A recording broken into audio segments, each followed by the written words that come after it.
Steve might just be the least afraid man in the world. Even with a gun pressed against his temple and 4 armed thugs surrounding him, he calmly kept folding a towel like nothing was happening. Even though mob boss Tyler had already written him off as a dead man, Steve casually pressed the countdown button on his watch. He gave Tyler exactly 9 seconds to repent for his life, and in the blink of an eye, those 9 seconds were up.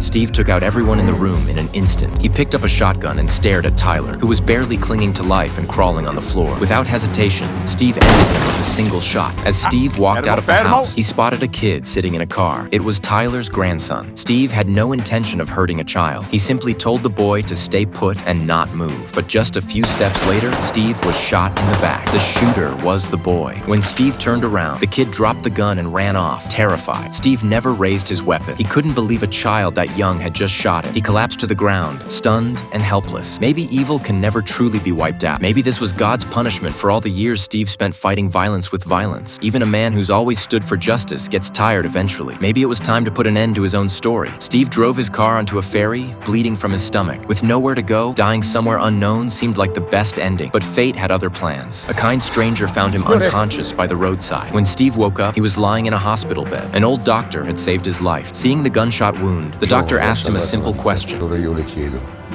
ha salvato un uomo buono o uno cattivo? I don't know, non lo so.